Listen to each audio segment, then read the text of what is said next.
Bet you can't guess what showed up today. If you're guessing parts for the Trailfinder 2, you got it. There it is. New set of axles finally showed up. The weird thing about this is that they came from California, went to Florida, and then back to here. And it took like 8 days. Oh my gosh. Well, you gotta love Christmas time.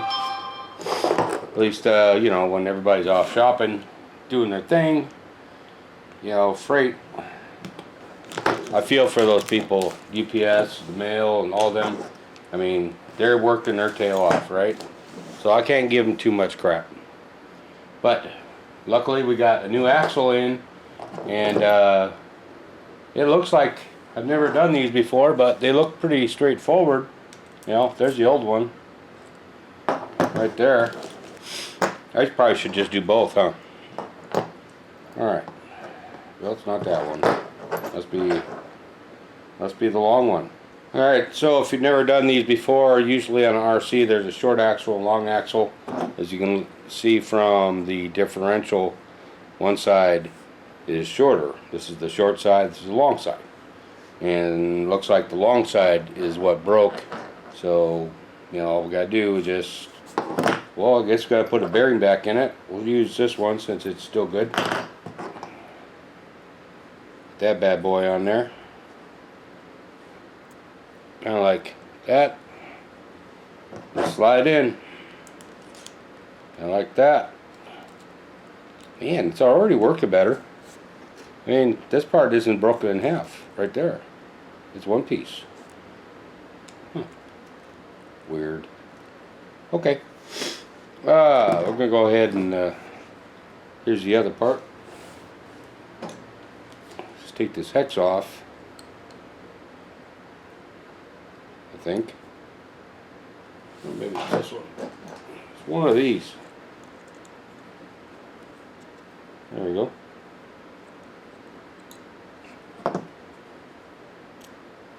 Just take that off. Don't lose this pin. I know.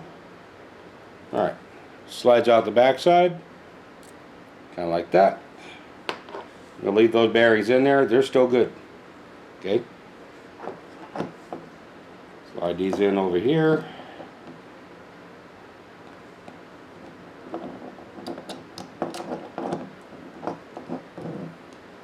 Alright, pull these screws out so that it's not in the way. Well, you don't need to be there. How about if I use this one? We'll use this guy. Okay. One side is long, one side is short.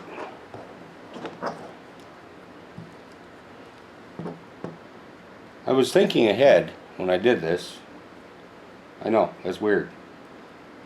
I just put the screws back in place where I found them.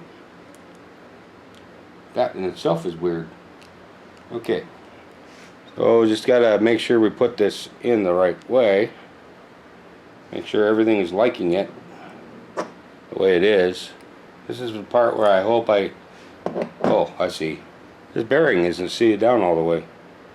Need to make sure that's seated down in there all the way. Try it again. Everything is like really close tolerance, so if it's not just right, I just don't want to.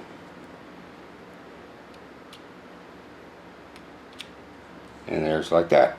So as you can see, yeah, it has to be just right. Alright, so there's a thick side right here. Put this long screw in there. If it'll stir. Look at that. Just like it belongs. Put the long screw or the short screw on top. Like that. I believe we're good to go. But I think what we're going to do though, I'm going to take this side apart. I'm going to show you the difference, because there is a difference between this and the old one. Okay, so here's your stub shaft right here, and the axle.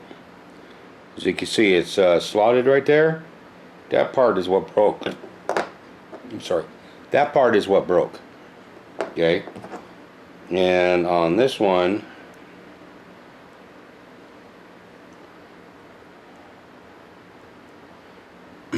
looks like, okay, so we got a cover over here that keeps it from, I guess, the pin coming out, but it's a lot smoother. It seems like a little bit better design, so we're going to use that one. I'll save this one for a spare, but I do have a feeling it's going to be the long one. It always breaks. So when I did order them, I ordered two sets. Well, that was good. Why'd you do that? There it is. So if you guys have ever worked on RCs before and never dropped anything, and then never was able to find it ever again, go ahead and leave me a comment, because I really would hate it for me to be the only one that ever does that. I just don't want to be alone in it, you know? Here we are.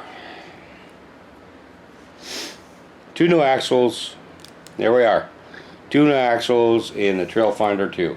So now all I've got to do now is just put it all back together.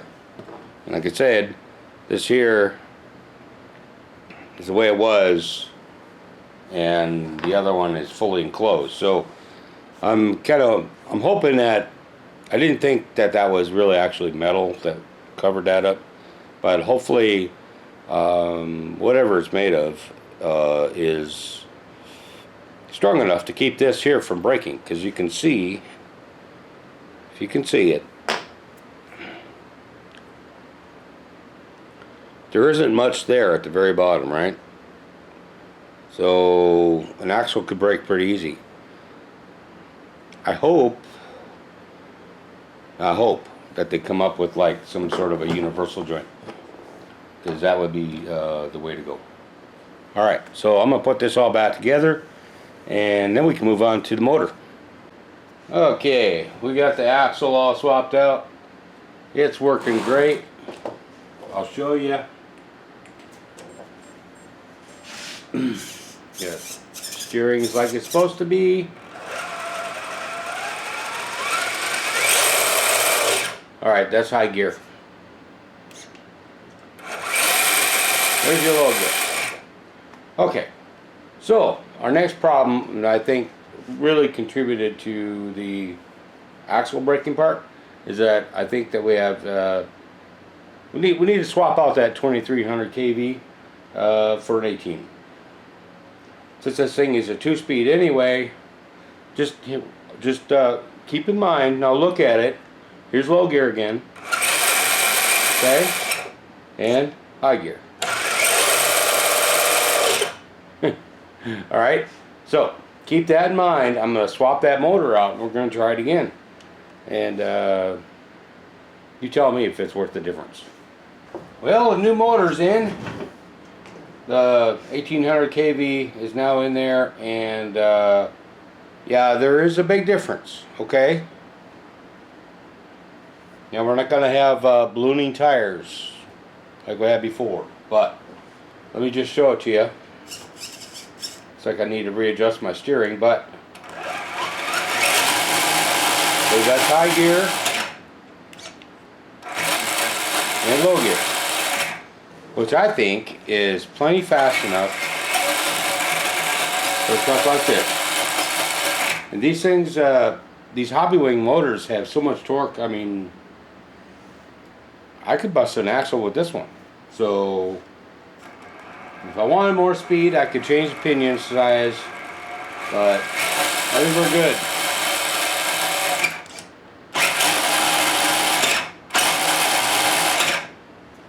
Yeah, if you remember from before, the tires were ballooning on in second gear, so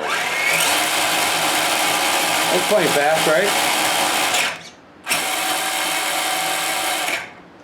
Okay. So all I gotta do now is just secure wires.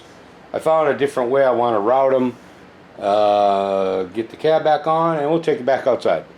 Well, I'm pretty happy with the way that turned out. I don't know about the rest of you, but anyway, I think going with the smaller Hobbywing motor is the way to go, and it doesn't have too much speed, and I can have speed if I want it. So, you know, here it is. Alright, so we're going to go ahead and just, I was actually going to run today, but it's pretty crappy outside, so I'm not going to. And I'm having one of them days where if anything can go wrong, it sure will. So we're not going to do that. We're just going to go and put it on the shelf for now. We'll give it another test run. It'd be great if y'all just give me a like click, leave a comment on anything you've seen today, and make sure to subscribe, because that's what helps me out. So, this is RC Mechanic Garage. Thank you for watching, and I'll see you on the next video.